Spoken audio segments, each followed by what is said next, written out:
Tem gente que ouve o mundo no volume 10, tem gente que não. Tem gente que sente a luz mais forte, a textura mais áspera, tem ideias que não param de girar. Tem gente que pensa fora da caixa, fora da linha, porque nunca coube dentro dela. Que esquece onde deixou a chave, mas lembra bem do passado. Que tropeça nas pequenas coisas, mas voa nas grandes ideias. TDAH, autismo, dislexia, altas habilidades são nomes diferentes para cérebros que funcionam diferente. E diferente não é quebrado. Diferente é outra forma de existir, outra forma de pensar, de criar e de pertencer. De acordo com o programa Neurodiversidade no Trabalho da Universidade de Stanford, entre 15% e 20% da população mundial é considerada neurodivergente. Essa quantidade levanta a necessidade de se debater o assunto.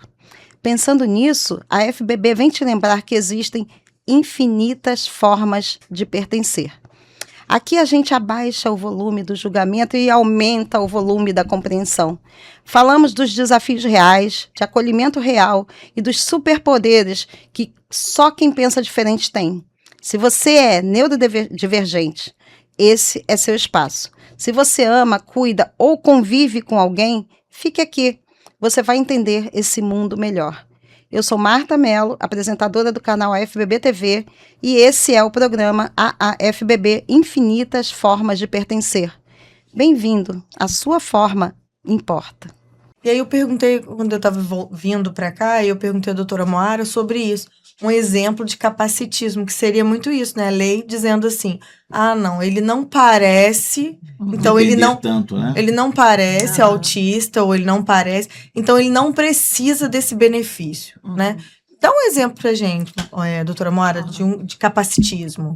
Toda vez que você usa alguma expressão para ter uma atitude discriminatória, preconceituosa com uma pessoa neurodivergente ou com deficiência. Então, se você pensar assim, quando eu faço uma avaliação dessa pessoa para que ela tenha esse acesso a esses benefícios, que tipo de avaliação se faz?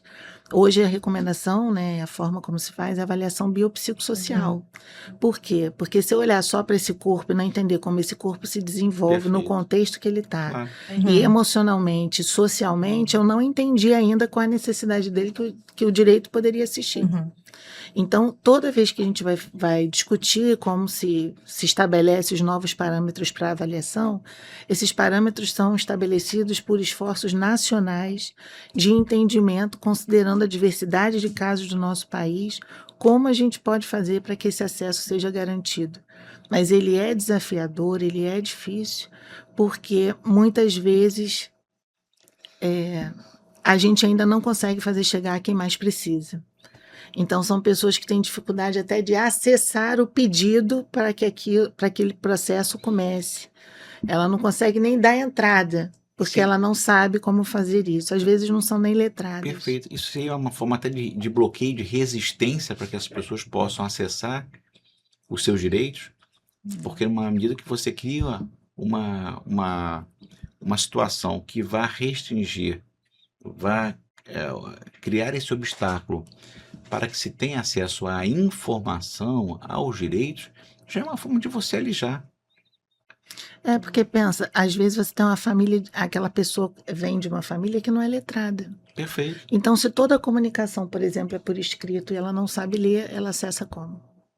Isso. Ela nem se sente capaz de conversar com você sobre o assunto. Então, você precisa que o formato, assim como a gente conversava antes de iniciarmos aqui a nossa conversa, né, nosso papo, que o formato das mídias tem mudado, dos formatos mais padrões, mais eruditos para formatos mais informais, que são convidativos, porque se parece com algo que a pessoa sabe fazer e sabe participar bem. Também esses serviços precisam passar por essas reformulações. Alguém que escreva para ela, alguém que explique para ela, que diga qual porta entrar. Ela pode não saber ver o número, que número é aquele, então a porta amarela, a porta azul. Alguma referência. De nada vai valer ter tudo isso se ela não entender como é que ela faz que a pessoa uso. possa acessar. E aí tem as pessoas que... Né? E essa é a importância da FPB está tomando a frente, né, É. desse assunto. Aham. Doutor Hugo, qual a importância? Qual é essa importância da FBB estar entrando com esse programa, a gente atingindo o Brasil todo? Qual é a importância desse tema? Olha, Marta, eu sou um fãzão da FPB, porque ela é incansável na busca dessas inovações. E estávamos aqui exatamente nessa perspectiva para registrar esse momento tão importante, essa iniciativa fundamental da FPB de trazer, né, luz para um tema de tão difícil trato. Porque tratar do diferente é uma ousadia. E a ousadia é uma palavra que está dentro do dicionário da FPB. A FPB sempre foi ousada, né, na sua história completamente. Ela tem diversos retratos dessa ousadia. E nesse momento, trazer para um podcast, através da nossa comunicação, toda essa importância de apresentar o apoio que a FPB vem apresentando, está desde já registrando de maneira indelével o seu compromisso em apoiar as famílias de neurodivergentes, apoiar todas essas iniciativas, isso é maravilhoso. É tão maravilhoso que eu já consigo visualizar o alcance, como você falou. A FPB, ela assume um protagonismo que lhe é natural. Ela atende em todos os estados do Brasil. Ela tem dezenas de representações. Ela tem uma estrutura muito propícia para esse desafio. Sim. E não é de esperar por menos. A FBB tem diversos benefícios, dentre eles o serviço de orientação jurídica, que desde já, a pedido do CADME, através do seu presidente, Zé Mauro, já passará a dar a orientação jurídica sobre os direitos dos neurodivergentes. E Levanta só esses temas, assim, a gente sabe sobre curatela. Que, aliás, né, é um tema muito interessante nesse aspecto aqui às também, vezes tem né? dificuldade de inclusão escolar, pois é, tem direito inclusão na educacional, saúde. o direito previdenciário. Vocês resolvem todas essas questões quando o associado vai lá? Vocês dão essa estrutura? Como é que é isso? A partir desse momento, a orientação jurídica dará também proteção, amparo jurídico legal para essas pretensões, referente ao direito educacional, referente ao direito previdenciário para alcançar as pensões e até não apenas a pensão. Acho que um fato muito interessante. O diagnóstico, e a doutora Moara pode até fazer aí mais um esclarecimento para a gente. O diagnóstico do autista, por exemplo, pode ser tardio. Pode ser aos 50 anos de idade. Estou falando alguma besteira? Não, pode ser tardio, sim. Ele acontece de forma tardia muitas vezes porque não se tinha o conhecimento que se tem hoje sobre as características necessárias para uma definição em relação a essa questão. E olha que bacana para o mundo jurídico. Esse dinamismo lança até uma pergunta que já está aqui na minha cabeça. Você imagina uma pessoa que passou 50 anos da sua vida, que 50 anos ainda permite que ela esteja num ambiente de trabalho. Então eu estou falando hipoteticamente, de um funcionário do Banco do Brasil, que está com 50 anos de idade, tem um diagnóstico de autismo e precisa do apoio do banco, dos colegas, para que possa desempenhar melhor, para que possa, eu até vou ousar a falar, para que possa desenvolver o seu melhor talento, o seu melhor potencial. É né? isso. Talvez através do Instituto da Tomada da Decisão Apoiada, né? Que possa ter pessoas que auxiliem, né? Essa pessoa, né? Que possam ter pessoas próximas deles que ajudem, né? No dia a dia, né? E o Instituto Jurídico da Tomada de Decisão Apoiada é muito interessante. Perfeito. Doutora Essas Minha, questões. Foi ótimo você ter falado isso. E vou complementar aqui na entrada do Dr. Hugo com o Banco do Brasil, né? Porque nossa associação, ela é a maior parte ainda, graças a Deus, do banco. Então, queria, assim, muitas pessoas devem chegar lá, e depois desse programa também, com essas questões, né, de orientação que vocês fazem, isso é uma questão que vocês já tinham debatido antes, vocês vão orientar muitas pessoas que não conseguem através da própria CACI, né? Porque às vezes a CACI, ela é uma instituição sólida, séria, mas o associado ele chega tão debilitado que ele já chega até por caminhos errados, e vocês podem até orientar nessa parte Perfeito. CACI, Previr, Perfeito. e isso elimina alguns processos do caminho. Como é que vocês falam Exatamente. isso? Eu não sei, eu posso perguntar até a doutora Moara, quando que esse assunto sobre os neurodivergentes e todas essas questões teve um boom, né? Porque a gente percebe hoje muitas pessoas buscando esse diagnóstico, né? E a gente lá tinha uma questão muito que a gente ficava pensando sobre o seguinte: é muito complexo a pessoa interditar o seu ente querido, né? Então, são assuntos que a gente precisa trabalhar para dar leveza a eles. Perfeito. Com muita tranquilidade para o familiar, para o pai ou a mãe, ou quem vai ser o curador, né? Então, eu acho que a gente poder falar do assunto é muito importante, poder expor o leveza, assunto, porque a gente dá leveza ao assunto, porque muitas vezes eles chegam lá e falam, mas eu vou interditar o meu filho, eu vou interditar a minha filha, mas assim, a gente conversa que isso é tão importante quando eles não estiverem mais aqui, né? Uhum. Isso vai gerar para eles um benefício tão grande que a gente pode ter a ajuda de um psicólogo, de alguém para conversar sobre esse assunto. Isso é o planejamento da interdição, futuro da família, é o né? planejamento futuro. E fundamental. Mas a gente percebe que é uma porcentagem É um mínima tabu. que né, consegue Tá, fazer tabu. isso, essa ação de interdição. Vocês já tiveram algum caso lá que as pessoas precisassem desse olhar, né, de que vocês, mas que a própria pessoa tivesse um tabu, não, eu não vou apresentar meu caso. Infelizmente, Muitos. é recorrente. É recorrente. Porque, como a doutora mesmo falou, há um bloqueio social para o reconhecimento de alguma deficiência, né? Hoje, esse podcast, inclusive, se presta, e eu tenho convicção disso, se presta para dar naturalidade, para dar leveza. Para dar leveza. Porque não há problema algum, e eu falo isso com muita sinceridade, em se entender uma deficiência. Eu acho que o grande problema hoje é não querer entender. Essa omissão, para mim, é tão mais gravosa do que você encarar, enfrentar os ajustes. Porque a sociedade, inclusive, esse é mais um mérito da AFPB, a sociedade está aberta para acolher, para a inclusão. Nós precisamos incentivar. E a melhor forma de incentivar é tratar disso no dia a dia, é conversar, como nós estamos fazendo nesse podcast. O triste, Marta, e a palavra não é outra, é triste realmente, você vir durante um tempo alertando para a necessidade de um diagnóstico, para a necessidade de uma interdição, para a fixação de um curador. Ou uma tomada de decisão apoiada. Como a doutora Mina está falando, e a família opta pela omissão. A omissão, ela tem validade. Por que eu digo tem validade? Porque vai chegar um momento que essas pessoas que são competentes para tomar decisão não estarão mais presentes.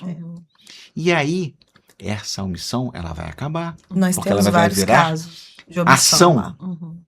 Seria uma negligência. E aí o familiar, o ente querido, fica completamente desamparado. E nós temos casos concretos. É importante a gente lembrar que a família Banco do Brasil sempre foi muito zelosa. São pessoas bem instruídas, pessoas capazes de entender o risco e a gravidade das suas ações e das suas omissões. E o papel da orientação jurídica não é dramatizar. Ao contrário, é apresentar a dura realidade. Né? A gente fala, o papel da orientação jurídica é auxiliar nesse planejamento. Ora, nós já vimos pessoas serem interditadas, assegurando ao filho a condição de dependente na CACI, na Previ, E quando os pais falecem, esse filho já recebe automaticamente uma pensão por morte na Previ. Automaticamente permanece vinculado à CACI. Ou seja, tem a proteção financeira, vai poder se sustentar através da pensão por morte paga pela Previ e vai poder continuar com atendimento médico e todo o suporte pela CACI, que é, e eu não tenho dúvida em afirmar, que é o maior plano de saúde de autogestão do Brasil. Profissionais competentes, gestão séria. E o nosso papel enquanto AFPB é exatamente dar essa luz na orientação para diversos motivos, mas o principal deles é evitar a judicialização.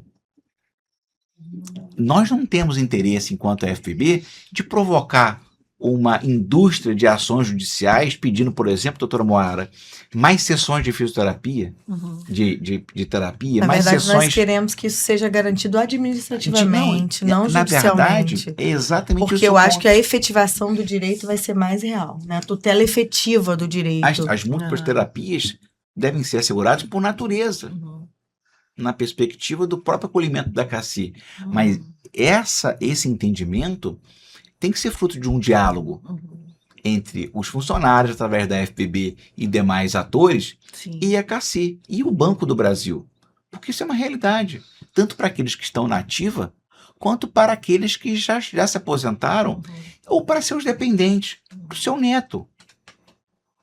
Então, isso transcende a figura do próprio funcionário e vai à família dele, alcança a família dele. E qual o suporte que a FPB pode dar? Esse é um deles.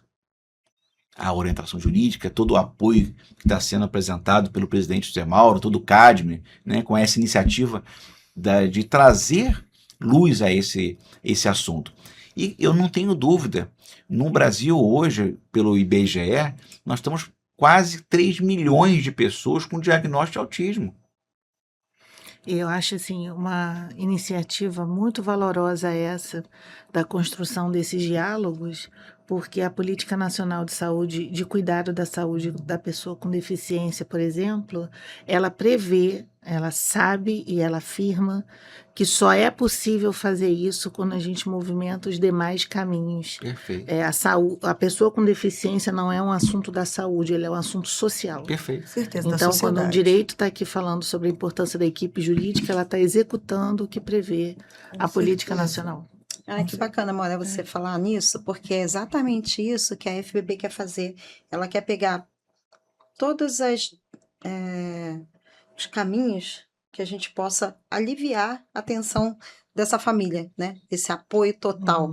Então, a gente vai para a área médica, para a área jurídica, para a área social, envolver a família e o funcionário com a FBB para ver se a gente pode, que a gente vai conseguir, né, nome de doutora Jesus. Mini? e Vamos doutora conseguir. Amanda? Deus quiser. A gente vai conseguir Aguardaremos aqui quebrar ansiosos. quebrar essas tensões. É isso. E esse programa não é só podcast. Então, Não. a gente vai agir, a gente vai botar, né, Marta, Aguardaremos foi- ansiosos foi o a que você ação direta de Isso, vai inconstitucionalidade ser o início do- 7779, né? que Que vai dar, eu acredito que vai dar a gente, né, um caminho para esse assunto. Você né? falou, Marta, algo muito importante que eu vou trazer aqui para dar destaque, tá? Fazendo esse recorte. A FPB começou um processo. Esse Isso. processo de amparo, de acolhimento, já é permanente. Ele vai ser permanente. E aí, trazendo para o campo do direito, veja bem, hoje eu tenho uma legislação que reconhece o autismo como deficiência. Vamos dar ênfase ao autismo nesse sentido. Então, eu posso ter desconto no IPI, na compra de um carro. Alguns estados têm isenção de IPVA. Tem diversas proteções que eu tenho convicção em afirmar. Poucas pessoas sabem. E qual o papel da FPB? De dar essa informação. Não só o autismo, né? O Não só TDAH e a autismo. dislexia também. As e outros autossabilidades, neurodivergentes, Porque é outra autossabilidade. questão. As autossabilidades, né, também é um traço que merece apoio. Porque tem uma carga muito grande, aliás, uma sobrecarga muito grande, cria-se muita expectativa, uma má compreensão. E é muito interessante, né? Acho que a doutora Moara pode até falar sobre Sobre, altas habilidades pra Qual é esse gente. impacto porque muita para a gente não- nessa perspectiva do aumento dessa pressão que uma pessoa com altas habilidades dentro desse espectro autista apresenta? É muito grande porque nem sempre o fato de que ela consegue ter uma produção cognitiva alta faz com que ela tenha uma correspondência emocional àquilo que ela produziu. Então, ela pode conseguir, por exemplo, realizar tarefas, uma criança de turmas muito mais velhas, anos letivos à frente, mas ela achar muito difícil fazer amigos e ter Uhum. interações sociais. Olha, interessante. E ela precisa estar com os pares da mesma idade. Então quebra para que ela faça essa aquele dogma de vinculação. que altas habilidades é sinal de um benefício. Não é. Não é um benefício. Não Por é. isso tem essa proteção. Ele pode se tornar algo mais suave na vida de uma pessoa desde que exista a construção desses diálogos, terapia, escola, família, essencialmente, para a gente entender aonde a gente pode tornar o processo de aprendizagem dela mais interessante, porque ela pode achar muito desestimulante fazer o que a turma faz, por exemplo, Tá. quando ela dá conta e tem interesses outros, desde que a gente se lembre da idade dela, das necessidades dela. Então, de repente, a gente pode fazer aquilo avançar com adaptações na própria unidade escolar, ou mesmo oferecer aquele aprofundamento que ela quer ter em outro momento. Então, deixar que ela faça contato com aquilo, mas não tirar ela dos processos Perfeito. que ela precisa. Só para você me ensinar aqui, eu posso estar diante de uma criança que resolva os problemas matemáticos do mais alto nível, mas queira jogar futebol, jogar o videogame Que acha difícil emprestar as bonecas, por exemplo. E tem a dificuldade de fazer amigos, Interessante. né? Essa relação. E aí você vai sentar Interpessoal. com ele e vai ensinar, olha, então vamos lá, o que você quer fazer? Eu quero brincar de casinha. Para fazer isso, você precisa de quê? Você precisa como? Eu sei que a boneca é sua, mas você não acha que seria interessante emprestar para essa pessoa? E quando essa pessoa for embora, ela volta para você e você tem ela em casa? Mas enquanto a pessoa está aqui, agora os dois têm. O que você acha disso? Então, criar estratégias para relacionamento interpessoal, porque pode não ser um ponto forte dessa pessoa. E normalmente é difícil, porque se cobram muito, porque dão conta, ou vão muito rápido em Entendi. algumas áreas, e aí o tempo dos outros pode ser a condição irritante. de criança, por exemplo, por entender que ele é capaz, resolve problemas matemáticos complexos, mas e aí acaba nivelando por cima para essa questão social, né? E Começa tem a se crítica à cobrar muito família também. também. Porque eu assisto um podcast de uma criança de 4 anos que ele é altamente habilitado para medicina e ele é chamado até de doutor, Ele é super dotado. super dotado. Então ele tem mais conhecimento do que muitos médicos têm e ele fala sem ler, sem estudar, aquilo vai vindo e ele conhece a fundo um certo assunto lá que é o coração. E muitas pessoas criticaram a família.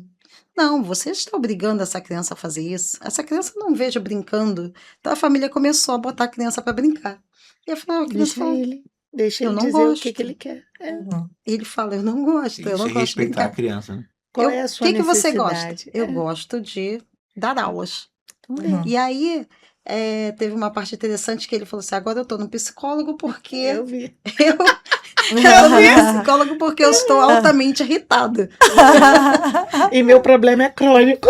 Meu problema é Assim, Eu vi. a família entendeu muito bem, mas as pessoas achavam Não. que aquilo ali era uma obrigação, né? Sim. Então começou. Aí ele falou, não, peraí. É. Não quero. Então, são vários lados, Existe- né, da existe- história. E eu acho que o que está sendo feito aqui é dando leveza ao Com assunto. Precisa certeza. ser falado desse assunto, né? Até para as pessoas conhecerem. Qual o tratamento? Como é que faria com ele? Doutora Moara explica aqui pra gente que tem que ser, Porque eu né? conheço ele, pegou É. Uma gracinha. uma ele. gracinha.